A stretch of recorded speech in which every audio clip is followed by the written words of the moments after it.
I was very much in a place where I was like, yeah, I'm comfortable. I'm making a good salary. Right. I just bought a new car. I'm in sunny LA. I got my girlfriend. I got Mexican food. I'm close to family. All these things. All the things that you love. All the things that I really love. But I said, this isn't what I got into this field for. I said, I really wanted to work with athletes, and I was settling. Okay. And I said, you know what? I need to, make a change. It didn't have to be this drastic change, but again, you don't decide when these things happen to you. What's up? Welcome to the You Knows Best Pod. I appreciate your support. In return, I hope I provide you with some worthwhile gems that benefit you on your journey. At the very least, I hope I put a smile on your face. If not, hopefully you share this with someone that does benefit. And I got you next time. Again, thanks for joining today, and let's get this thing going. Welcome to another episode of the Hube Knows Best Pod, where I'm going to give you the truth, the whole truth, well as best I can, so help me God. Today we have a special episode. I'm filming from New York. You know I hate New York, but I'm with my boy Dre, Master PT. So, I was in the city, said, hey, Dre, can I pull up? We talk a little bit about your journey. So hopefully today, you guys learn a little bit for you aspiring physical therapists, a little bit about what goes into the journey and what inspired Dre to pursue this. He's a very, interesting man. I got a lot of interesting friends that have a lot of interesting paths, right? It's an interesting group indeed. Happy to be here. Appreciate it, bro. So Dre, you Dom are from San Diego. Yes. I have a lot of friends in San Diego. And y'all went to the same high school too, right? Yeah, we went to the same high school, played ball, ran track together. I got accepted to Howard first and found out that he was coming by. So it was, it was love. I didn't know he was interested. Yeah. So as you, Dom, Abe, right. That group, I mean, there's other people from San Diego that were in that, right. Like Christina. But, even meeting black people from San Diego, I was like, first of all, there are black people in San Diego. Y'all live there. But to come all the way from the West Coast to DC weather, did you, and you were on track scholarship, right? I earned my scholarship. Okay. Into my sophomore or second year of running. I came in as a walk-on. I didn't know much about Howard when I first applied to it. Okay. Shout out to Drumline, because that movie came out. Right. Actually let me know that there were HBCUs and that there was this whole world of colleges that I didn't even know existed. Once I started looking into it, I was like, is this a fairy tale? Right. Or is this a real thing? Or was this just for the movie? Yeah. And through, a little bit of web searching, found that, there was this whole, section of colleges that, being in San Diego, that was dedicated to, people who looked like me and had similar goals. Did that, checked out different schools, applied to a couple, saw Howard, saw that, at that time, David Oliver was there. He had just got, his first, Olympic trials or something like that. And I was like, oh man. HBCU dude. And HBCU sending people to the Olympics. Okay. And that just kind of, pushed me to put in that application and shoot for it. Okay. The second part that motivated me was, I grew up in San Diego my whole life. Predominantly Caucasian neighborhood, predominantly Caucasian schools. Didn't really see people like me unless they were bussed in, I grew up in the suburbs of San Diego. I had to get permission to go see my friends out in Southeast and so on and so forth. So your experience going to Patrick Henry was very different than very different. Very different. Very different. Okay. So my first day on Howard's campus, I remember this. I'll never forget it. I was, shocked. I was kind of shook within my own bootstraps, walking up on the campus, seeing this sea of color and just kind of being like, I've never seen this before. I've never experienced this before. And, you know, everybody there is coming from, you know, the South, the North, and all sorts of different places, overseas and so on. And, you know, you meet all these people in that first time, and you just really, you know, you really are, like, you're at a loss for words, as I am now, you know, almost 15 years out. It's my 15-year reunion now. And that, you know, it was a big culture shock. I had to learn a lot. I had to sit back within myself. And it was different not being, you know, the only person there that was like, or at least not feeling like, I'm not going to say that like they wasn't there, but not feeling like I was the only person that was focused on my education and then still trying to be on the sports teams and stuff like that. Yeah. I mean, I think our experience is kind of similar when it comes to walking on, right? So going into Howard, you know, I was playing football in high school, and then I kind of decided after I got into Howard and got into these schools, I was like, okay, well, I got into school, I'll walk on. And Antoine Bethea had just got drafted from Howard as I was coming in as a freshman. And I was like, hold on, somebody from Howard got drafted in the NFL.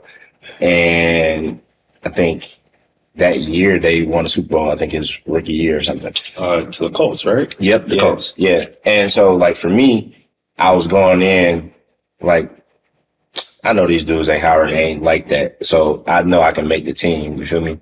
And when I came in, they were like, well, we already started fall camp. Interesting stories with me in football and showing up late and thinking I'll just get on the team because I don't know how this stuff works. But eventually got on the team.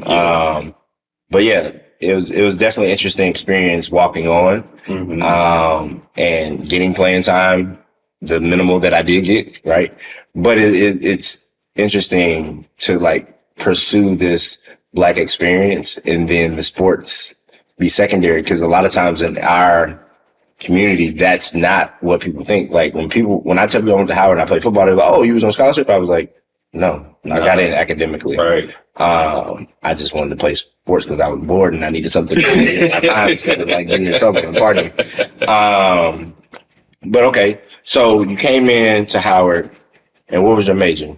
I came in as a health science major. I was looking to get into like kinesiology, but I wasn't really sure of like, I knew I was going to be in health, but I didn't know like where. I actually kind of bounced around for a little bit between like the health science, kines, exercise phys, and like sports medicine. Was there a reason for that? You know, so my journey into the career that I'm into now as a physical therapist started my senior year of high school. Okay. You know, I was running track. It was like maybe like the beginning of the season of my senior year, before the meet started. Went, being a knucklehead, you know how it is, strained my hamstring. And it was like devastating because I was like, man, this is the year where like I'm supposed to get scholarships and you know, and I got all that going for me. I got these big meets that are actually like inviting me to their meets this year, you know, the captain of the team. So there's, you know, there's all these things that I'm like, damn, like I'm starting off my year injured. And it's the first like serious injury that I've had in track. Now I had an injury in football, but football was never really like my go-to sport. Track is really where I feel like I shine. So I worked with the athletic trainer. okay. And we sat there. So she did her assessment. She's like, yeah, you know, you have hamstring strain. Okay. And she gave me this little like light band. And I'm like pulling it. I'm like, girl, like I squat 200 something pounds. Like I'm in the gym. Like this little band ain't gonna do nothing for me. Like, man, she got me down on my back. I'm doing these hamstring curls and I'm struggling. I'm sweating. I'm like, yo, how you do that? Right. What magic is this? What sorcery are you doing right now? And, you know, she took me through these exercises that really challenged me. And eventually, I mean, it took a while. Hamstring strains, they take time, and they're a recurring injury. But I got back, and I was grateful. And because of that interest that I had, and because I was wondering, I was like, yo, like with all this stuff that I be doing, like how is this still so hard for me to do? Like, I'm looking at this band, like I can stretch it across the room if I want to. Right. So I ended up like shadowing her as I was doing my own rehab. I would stay a little late with her, see her treat other people. And I was like, yo, you know, like, I started asking her, like, how did you come into this? And she was like, oh, she did kinesiology, and then she did athletic training, and that's how she got it. I was like, okay, like, all right, cool. This was around the time that I started learning about HBCUs, and then I was like, man, I wonder if Howard has a program like that. So I looked in, I was like, okay, they don't have like a specific one. They didn't have an athletic training program, but they had physical therapy and they had kinesiology. So, you know, I talked to her about it, and she told me she loves those great programs. PT is very similar to athletic training. It's just a little bit more broad. You know, you work with a lot of different more clientele. And I was like, okay, cool. I applied for that, went into Howard, like, okay, that's kind of the realm I'm going to go. Okay. But then as I got there, like I said, I met so many people. I felt very sheltered growing up where I grew up, and talking to so many people that it appeared that they knew exactly what it is that they wanted to do in their lives. I got influenced. Because I was like, oh, shoot, like I didn't even think about, I could have been a medical doctor. I didn't think about like these other fields that existed. So I was like, okay, well, let me explore. So, luckily, all those programs have a similar base in science. Yeah. So as long as I got my base courses out of the way, no matter by my junior year or so, I would still be on track to graduate on time. Still took me 5 years. What did they say? The average person graduates like in 5.5 years now? Yeah. So, take your time. I graduated in 4.5, assuming. Hey, I could have did that. I was like, you know what? I'm getting the money for this last year. I'm gonna stay. Whatever. Yeah. So that's the reason why I bounced around, and I'm glad I did, because it let me know, where I stood and what was really out there. And it made it a little bit easier to make the decision to move forward with where I was at. Right. At least at that time. Okay. So like you talked about a little bit about the shell shock experience being out, right? But then you of course you make friends, you make lifelong bonds, right? Right. You were a member of the house called 5519 Incorporated. Yeah. And like that was also an interesting house because most of you guys were athletes, right? So I think it's the only person that wasn't an athlete was Avery. Yep. Because you had you, Dom, football Rob. Rob came by. He made his stops. Yeah. Just like you made your stops. Yeah, I made my stops. Steve, right? Steve was there. Right. Me, Chris was there before Ave. Okay. So like a bunch of track dudes. Yeah. So track house. Yeah. But also a function house, right? Very much. Yeah. And I think me and you actually became closer like near the end of school, like after school, right? Because then when I moved to San Diego, you were in California at the same time, right? Yeah. It's always interesting how the homies become the homies, right? Because it's like, well, if he think you cool enough, I gotta give you a chance. I gotta give you a fair shake, right? Right. It don't always work out because we definitely had some homies you like, nah, can't do it. You know what? You were very specific. He's your homie. He's your homie. I accept you where you are. Right.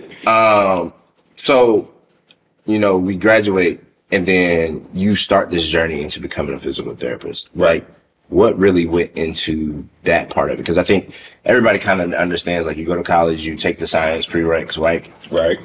And you have whatever track you want to be. Some people are pre-med, some people are pharmacy, whatever. But you're doing physical therapy, and I don't know that a lot of people actually know what goes into like graduating from college and saying, "Hey, I want to go into this physical therapy or like athletic training." True. I didn't know that either going into college. First year of college, first generation. Nobody was telling me, hey, you need to make sure you're doing this. You need to make sure you're doing that. Like I was figuring it all out at this, at the time that I was doing it, real life. But I think I've always been, I guess, blessed in the way of like, I've always been a little bit more in tune with myself after, the 5 years for undergrad running, family deaths, new friends, breakups, new loves, all that stuff that goes on that accumulates to become the accumulation of the college experience. Right. I was tired. Bro, I'm still tired. Right? Yeah. I was tired, and it really took a lot for me to say, you know what, I think at this moment, I'm proud of this accomplishment that I've made, but I need to sit back. I've been going to school since kindergarten. Yeah. You had summers off, and, once you get into high school, sometimes you start summer school that early, and then you just going back to back to back to back to back to back. You add in a sports career, now your weekends are gone, right? And it's a job. The sport doesn't feel as fun as it used to, because you got to be there. Because you got to be in class to stay eligible. Everything. And you got to schedule classes at a specific time so you can go to practice. Which means that kills part of your social life because you can't hang out in the yard while everybody else is having fun. I done missed so many bikes and balls, the ski trips, all that stuff. Because we were homecoming because I actually had a game. I had practice. So I couldn't go to the Art Fest on Friday. Right. Hey, we got practice, we got walkthroughs, and then y'all got to go to your room and chill out. You have other responsibilities. Yeah. So when I was finished, I said, you know what? I feel like if I went to school right now, like I had just learned about this grad school, like that's the actual thing that's going to get you the degree that you need to be able to apply to be a physical therapist. Yeah. And I said, I know if I go back to school right now, I'm going to burn out because I'm feeling burnt out right in this moment. And I said, I need to take some time off. One, to really assess like, hey, this is a life decision. Right. This is going to affect me. That I'm making in my early 20s. Making my early 20s, bro. Yeah. They still want these student loans. They're asking for my loan money now. I haven't paid for my grad school. I'm like, we'll talk about it, right? Yeah. But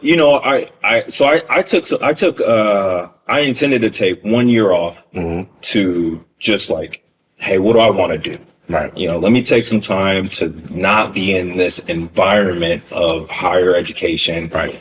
Explore what's out there. I still remain in the health field because I still felt very passionate about it. I worked as a personal trainer.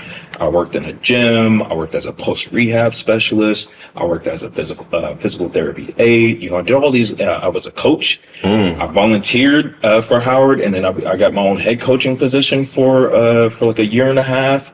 I did a lot of things, and it wasn't until I became a physical therapy aide and I was at the clinic I was working at and shadowing the physical therapist that I was like, I can do this. And I feel prepared to do this. Right. Because I've taken time. I've taken time away to actually sit back and actually figure out what it really is.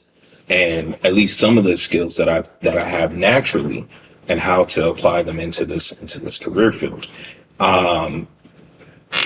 Then the application process starts because you don't get to decide when you feel ready to go. It happens. I missed it that year. Right. Yeah. So I had to wait for the application process the following year. And then I didn't get into the program. That year I was on the wait list. Okay. I was one spot away. I still know the kids that were ahead of me. That's gotta be. It hurt. It painful. It hurt because I was like, I'm ready. But I got in the next year. Okay.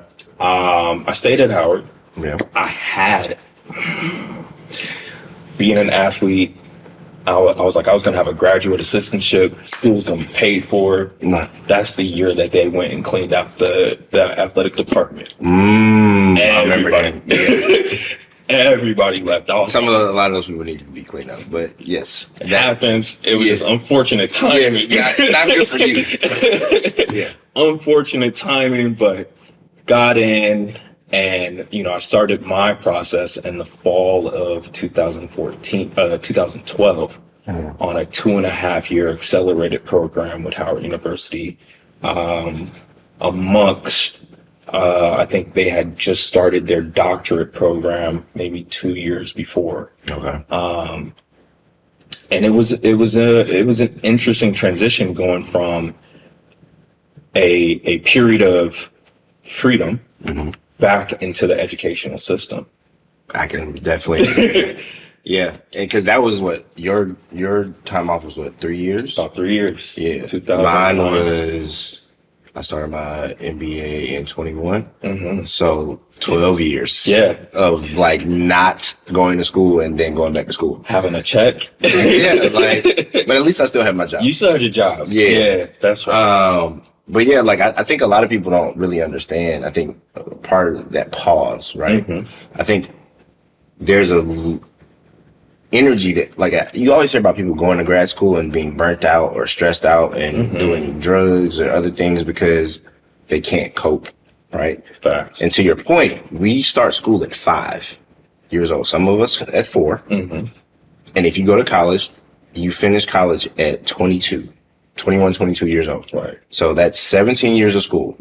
Then add, depending on what additional program you do, you have now went to school for almost 20 years. And that has been your life. It's structure, school, and if you play sports with school. Right. And that's a lot to like really grapple with and deal with mentally and physically, because you got to get up. You got to show up. You got to get up, show up. You got to go to class. You can't have a bad day. Nah. Right. And so kudos to you for taking that time off. Right. Thank you. So I think you do this for 3 years and then you take time off 3 years and then you do the program. Right. And the program, you say it was 2.5. Yeah. Right. So by the time you finish, what was it, 15? Fall of 2014. Okay. Big graduation of 15. Okay. And I think, did you immediately come to LA or? Because I remember you were in DC when I was in DC. Right. Because I left in 13 and went to Dago. Right. And then you came out to Cali. Yeah. Yeah. So my transition after I graduated, I decided no matter what, I was going to celebrate because, after you do the PT program, now you have to take the board exam. Right. The board exam lets you work. Right. So from there, I said, you know what? That's 2.5 years of me, being on, if you want to call it that. Right. And then all that to sum up everything that you've done to one test that's like 8 hours long. I don't even remember how long, but it's dreadful. Shout out to you people that have taken boards. Right. All of you. Then I said, you know what? No matter where I landed on passing or failing, it's an accomplishment. So I took, a few months. I took that first weekend, literally after the test, I went to Mardi Gras. Okay. I said, let me get out, have some fun. That's a good way to celebrate. Ended up finding out on my way to New Orleans, so I drove down, that I passed the board. So New Orleans was fun.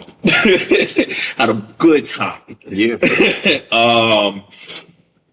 I left, came back, packed up all my stuff. Like a couple weeks later, stayed with the homie for a couple days. Then I drove cross country that March. Okay. Moved back to California. I decided I wanted to be around for my nieces and nephews as they were getting older. That was a staple of my childhood to see my uncles and stuff. So that's what I wanted to do. So I moved back. Bounced around between my mom lives in 29 Palms and then San Diego with my cousin. That's where we hung out a lot more. Okay. And then I think I moved to LA that December and I started working. So I took that year. I took what I learned. A year off. I took a year off. Okay. You know, I did Europe for a month. I got to celebrate birthdays. I got to, you know, do all the family stuff. I got to go to concerts, all the stuff that you make sacrifices for in school because you're working towards something. Right. You know, and I said, you know what, this is a year that I won't ever have the opportunity again. Because once you start working, you're done. You're working. Yeah. That's it. Unless you work for a tech company and they give you a sabbatical. Right. Or you have a kid and they give you leave. And they give you leave. And that's still work. That's it. Right. Oh. Okay. And I think it's funny because in a way you ran your race. And I've talked about this. You ran your race. You ran your own race. Right. Because I think a lot of times people feel like, oh, I got to do this by this time. And in reality, you didn't get into your field until you're in your 30s. Yeah. Right. Yeah. And I think most physical therapists are probably already doing PT at like 26, 27. I was one of the oldest people in my cohort. I want to say the youngest one I knew was, you know, I just graduated, fresh grad, started out at like 21, 22. Okay. I think there might have been at one point there was one other person that was a little bit older than me by 3 or 4 years, I think. Okay. But outside of that, most of them, you know, by the time that they're turning 25, they're starting their full on, you know, PT career. And you finish at 22 or 23, whatever. Yeah. 2.5 years, at least from Howard. Most PT programs are about 3 years on average. And then you have some that are accelerated and so on.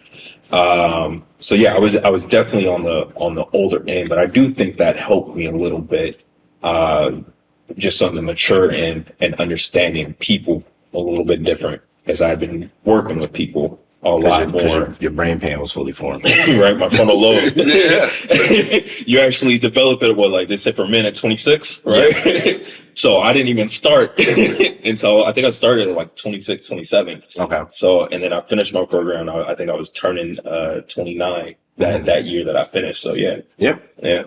That's dope, bro. So we finish the program, we come home, we chill, we go to LA, we start working. Yep. Well, today we're in New York. We're in New York now. It's been a journey. Right.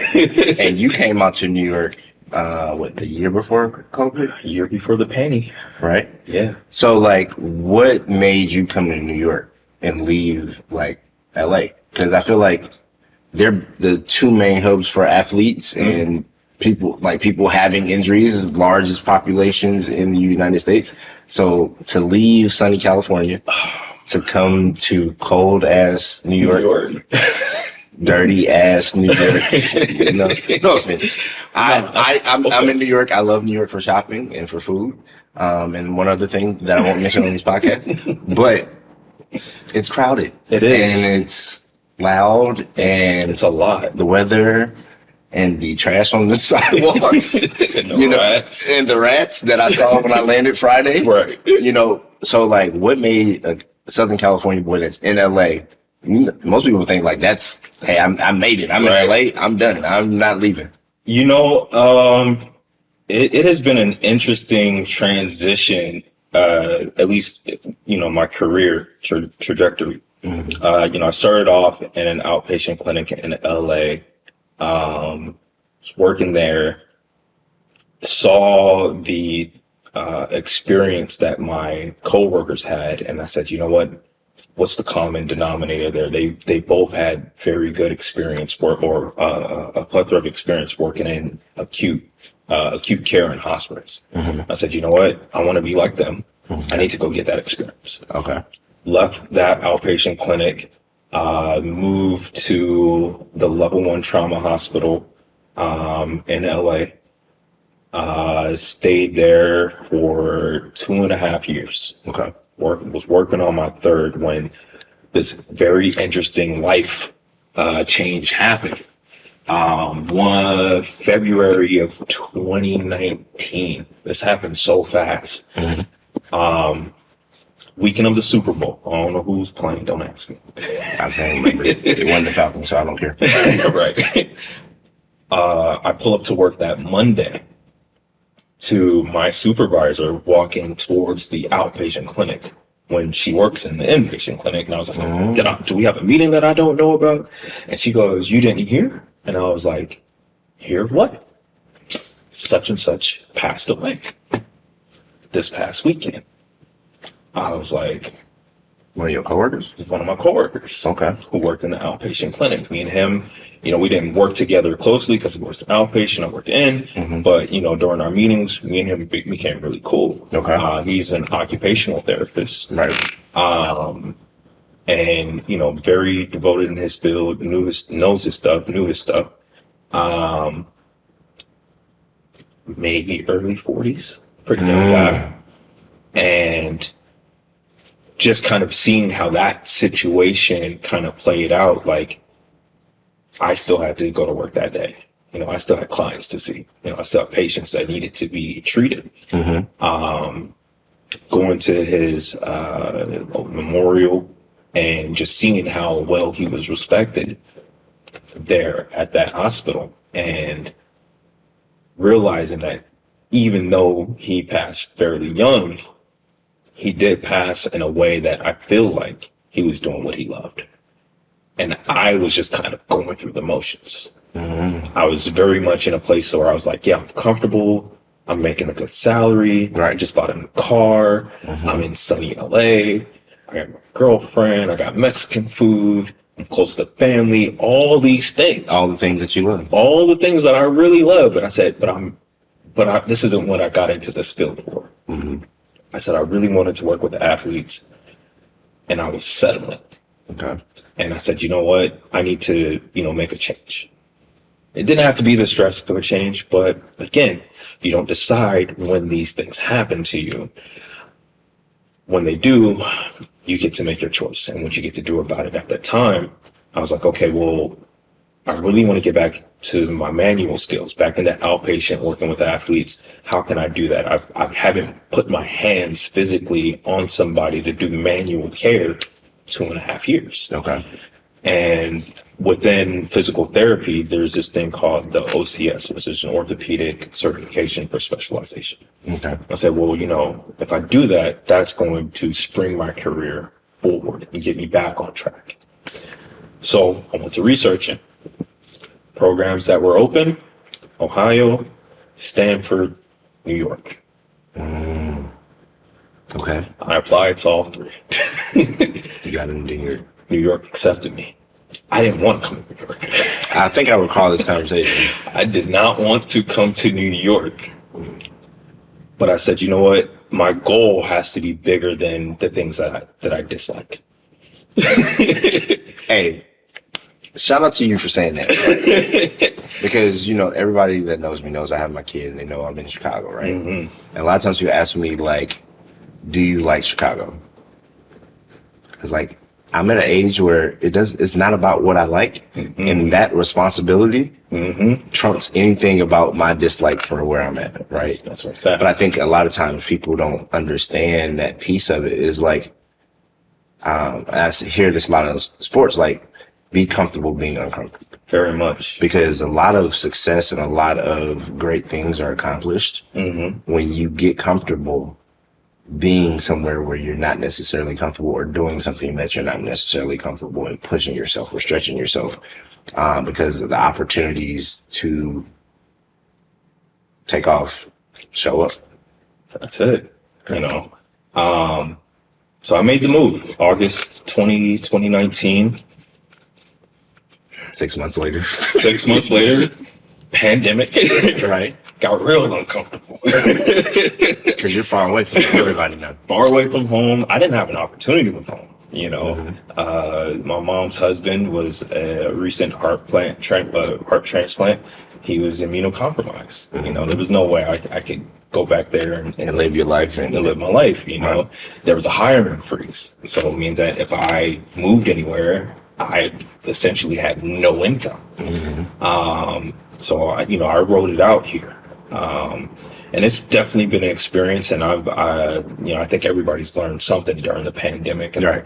I've had to come to terms with a few things and adjust goals and move the line and so on and so forth. But I've made it through, and right now I'm very much just in a place where as I've been saying, of neutral gin, something I've picked up from Avatar: The Last Airbender, one of my favorite cartoons. Shout out to anime. Right? But the art of staying still, right? I'm waiting. I'm not waiting. I'm just kind of allowing the next opportunity to present itself. I'm not in a position where I want to just be jumping around just for the sake of jumping. I want my next move to be a very intentional move. So New York is it until further notice. Yeah, I think there's something to be said about being still, though. Like, because when you are still, you can see and hear and feel the things that are necessary. I think a lot of times people move quickly. True. And go to I've seen it with coworkers that left LinkedIn because LinkedIn didn't pay enough money or whatever. They didn't get promoted, and then pandemic happened. Now they don't have a job. They're pinging me about, hey, are there any openings? I'm like, you could go on the website just like, I don't know. Probably not. But like, there's just something to be said about like moving too fast. Yeah. Because you don't like something about what's going on. And so today we're in your place of work, right? All right. This is Shout out to Custom Performance. okay. It's a niche clinic. We work a lot with runners. You see this is a race calendar behind me. We're in the middle of marathon season. So next is Mount Desert. Where is that?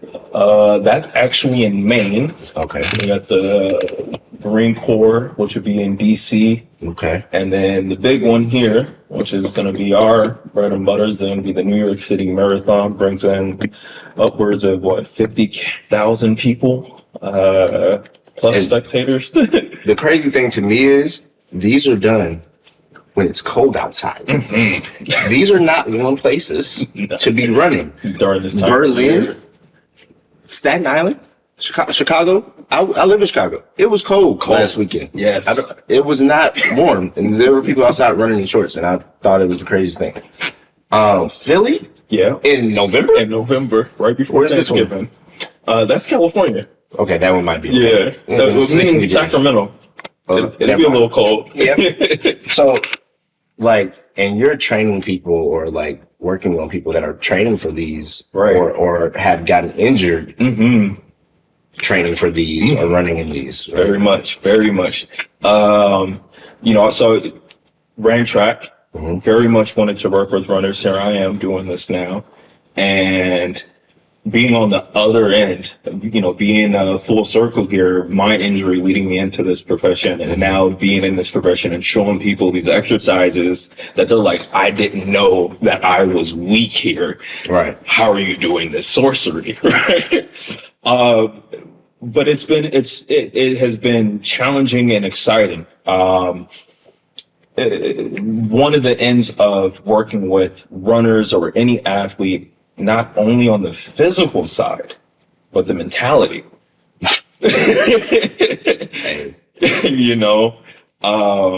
We do a lot of training on that end, on, where are you at mentally? Because those things can actually contribute to injury just as much as anything physical. If you're not trained up here, I mean, I'm pretty sure you heard this idiom, the game is 90% mental, 10% physical. Yeah. And that's across the board for any sport. If you're not there mentally. Just even like going to work out, right? If you're not in the right headspace, I've been in the wrong headspace and tried to go for a run, and that was the worst run I've ever had in my life. Right? Worse. When I go into the run with the right mindset, best time ever. It's a lot better. Right. And one of the things I'm generally promoting, while it might sound contradictory sometimes, is none of us are professional. We don't get paid to do these things. Right. Not anymore. Right.